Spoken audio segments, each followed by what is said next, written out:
Welcome to The Explainer. Today, we're diving right into the fundamental plumbing of the internet. We're going to examine the major differences between IPv4 and IPv6 addresses and really explore one of the most massive, absolutely crucial technological shifts happening behind the scenes of our digital lives. So, let me ask you this to start off. Have you ever poked around your computer's network settings or maybe looked at your router setup and spotted a number like 192.168.1.1? It's super common, you've probably seen it. Or on the flip side, maybe you've come across a much longer, kind of strange-looking address filled with colons, numbers, and letters, something like 2001-ODB8 and a bunch of other characters.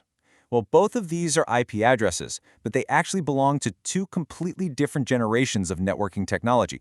Here is our roadmap for today. 1. What is an IP address? 2. The IPv4 exhaustion crisis. 3. Enter IPv6, the solution. And 4. An IPv4 versus IPv6 comparison. All right, let's jump right into Section 1, what is an IP address? Before we can really understand the difference between these two generations, we have to know what an IP address actually does. In the networking world, computers don't identify each other using human names, they communicate strictly using numbers. An IP address serves as a totally unique numeric identifier for a device on a network. This is literally what allows data packets to find their exact, precise destination, and it's actually made up of two distinct parts. You have the network address, which identifies the specific network, and the host address, which identifies the individual device sitting inside that network. Every single thing that connects to a network, your smartphone, your smart TV, your laptop, the router itself, must have one of these to exchange data. And that brings us to our trusty, decades-old standard, IP version 4, or IPv4. This is the system we've relied on for a very, very long time. IPv4 uses a 32-bit numeric address. When we look at it in a human-readable decimal form, it's written out as 4 numbers separated by periods. Each of those 4 sections is called an octet. And it's called that because in binary computer code, each section consists of 8 binary bits. The number range in each one of these octets simply goes from 0 to 255. Which leads us to Section 2, the IPv4 exhaustion crisis. Okay, so when you do the math on a 32-bit address system, meaning you raise 2 to the 32nd power, you get a maximum of roughly 4.3 billion unique IP addresses. Back when the internet was first being built in the 1970s and 80s, engineers honestly thought that 4 billion unique addresses would be more than enough to last forever. I mean, nobody anticipated a future where almost every person on Earth would carry an internet-connected smartphone in their pocket, plus smartwatches, tablets, smart home appliances, and massive cloud servers. Because of this monumental digital explosion, that global pool of 4.3 billion public IPv4 addresses was eventually completely exhausted. So the really crucial point here is how network engineers responded to this crisis.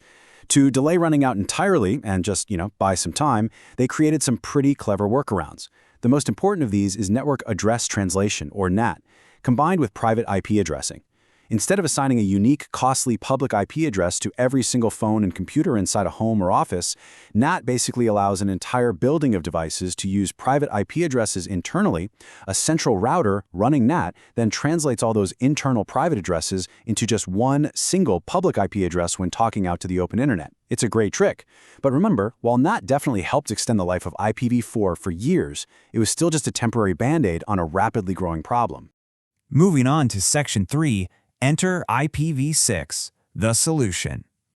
Just to quickly ground us again, here is that absolute hard ceiling we hit with the old 32-bit IPv4 system, 4.3 billion addresses. It sounded like a massive number a few decades ago, but it is completely insufficient today.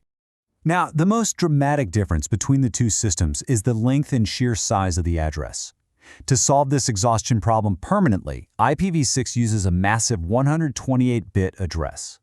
When you raise 2 to the 128th power, you get an astonishing 340 undecillion unique IP addresses.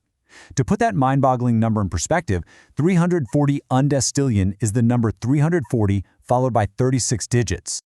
Actually, if a number with 36 zeros is kind of hard to wrap your head around, think of it this way. This gives us enough IP addresses to assign billions of addresses to every single grain of sand on Earth. It is absolutely wild. It basically ensures we will never ever run out of IP addresses again for the foreseeable future. The unfathomable scale of IPv6 completely shatters the ceiling we were hitting. Of course, a 128-bit number written out in standard decimal digits would be impossibly long and just incredibly difficult for any human to read. So IPv6 relies on a hexadecimal format. Hexadecimal uses both numbers from 0 to 9 and letters from A through F. An IPv6 address is structured into 8 sets of 16-bit blocks, and each of those blocks is separated by a colon instead of the periods we saw in IPv4. And that right there is exactly why you might spot those long, strange-looking alphanumeric addresses floating around in your network settings. But here's the thing. IPv6 isn't just about infinite size. It's a total structural evolution. On top of a virtually endless supply of addresses, IPv6 was built from the ground up to just be better. It includes native security features, simplified network auto-configuration, and streamlined packet headers that make routing a lot more efficient for high-speed hardware. And because every single device gets its own direct public address, it completely removes the need for that NAT router translation band-aid we talked about earlier. Let's bring it all together in Section 4, IPv4 versus IPv6 comparison. Let's do a quick side-by-side summary so you can really lock in the key differences. First up, address length. IPv4 uses 32 bits, while IPv6 takes a massive leap up to 128 bits. Second, the format. IPv4 uses dotted decimal notation, like 192.168.1.1, whereas IPv6 uses hexadecimal blocks separated by colons using both numbers and letters. Third, the total address pool. IPv4 caps out at roughly 4.3 billion, but IPv6 gives us that staggering 340 undecillion. And finally, configuration. IPv4 heavily relies on DHCP servers and that NAT router translation trick to conserve its limited addresses, while IPv6 natively supports auto-configuration, meaning it grants direct public addresses without needing NAT at all. Now, all of this naturally raises a pretty obvious question. If IPv6 is so much better, and it permanently solves the exhaustion problem, why on earth are we still using IPv4 today? Why hasn't the old system just entirely vanished? Well, the answer ultimately comes down to compatibility and infrastructure costs. Upgrading every single router, switch, firewall, and server across the entire global internet, that takes years and costs billions of dollars.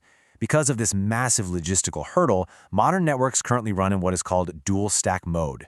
This simply means that IPv4 and IPv6 operate side by side on the exact same equipment. The internet is basically going to exist in this hybrid state to manage costs and keep everything connected until the global transition is eventually complete. And that brings us to the end of our explainer. We've journeyed from a really restrictive limit of 4.3 billion to a practically infinite digital universe. So, I want to leave you with a provocative thought to chew on. With 340 undecillion addresses now available, effectively erasing any previous limits on how many things can connect to the internet, what unexpected smart devices will claim an IP address in your home next? The possibilities are quite literally endless. Thank you so much for joining me to break down this fascinating evolution in technology.